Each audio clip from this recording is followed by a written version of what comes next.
ಕಾಂಗ್ರೆಸ್ ಪಕ್ಷ ಮತ್ತು ಸರ್ಕಾರದಲ್ಲಿ ಮುಖ್ಯಮಂತ್ರಿ ಸ್ಥಾನಕ್ಕಾಗಿ ಪೈಪೋಟಿ ನಡೆದಿದ್ದು ಇದರಿಂದ ರಾಜ್ಯದ ಆಡಳಿತ ಸಂಪೂರ್ಣವಾಗಿ ವಿಫಲವಾಗಿದೆ ಎಂದು ವಿಧಾನ ಪರಿಷತ್ ವಿರೋಧ ಪಕ್ಷದ ಮುಖ್ಯ ಸಚೇತಕ ಎನ್ ರವಿಕುಮಾರ್ ಬೆಂಗಳೂರಿನಲ್ಲಿ ನಿನ್ನೆ ಹೇಳಿದ್ದಾರೆ.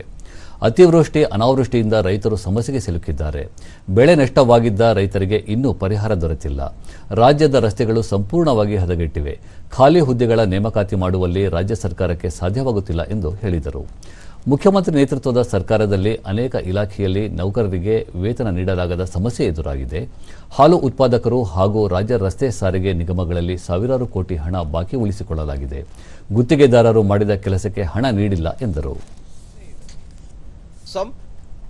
ಈವನ್ ಮಲ್ಲಿಕಾರ್ಜುನ್ ಖರ್ಗೆ ಸಮೇತವಾಗಿ ರಾಹುಲ್ ಗಾಂಧಿ ಅವರು, ಪ್ರಿಯಾಂಕಾ ವಾಡ್ರಾ ಅವರು, ಸೋನಿಯಾ ಗಾಂಧಿ ಅವರು ಸಂಪೂರ್ಣವಾಗಿ ಸೋತೋಗಿದ್ದಾರೆ. ಒಂದ್ ಕಡೆ ಅವರೇ ಬಗೆಹರಿಸಿಕೊಳ್ಳಿ ಅಂತ ಒಂದ್ ಕಡೆ ಹೇಳ್ತಾರೆ, ಇನ್ನೊಂದ್ ಕಡೆ ದೆಹಲಿಗೂ ಕೂಡ ಕರೀತಾರೆ. ಆದ್ರಿಂದ ಸಂಪೂರ್ಣವಾಗಿ ಕರ್ನಾಟಕ ರಾಜ್ಯದಲ್ಲಿ ಆಡಳಿತ ಅಂತಕ್ಕಂಥದ್ದು ಸಂಪೂರ್ಣ ನೆಲಕಚ್ಚಿ ಹೋಗಿದೆ. ಈವನ್ ಉತ್ತರ ಕರ್ನಾಟಕದಲ್ಲಿ ನಡೆದಿರ್ತಕ್ಕಂಥ ಬೆಳಗಾವಿ ಅಧಿವೇಶನ ಎಲ್ಲ ಪ್ರಶ್ನೆಗಳಿಗೆ ಯಾವುದೇ ಉತ್ತರವನ್ನ ಕೊಟ್ಟಿಲ್ಲ.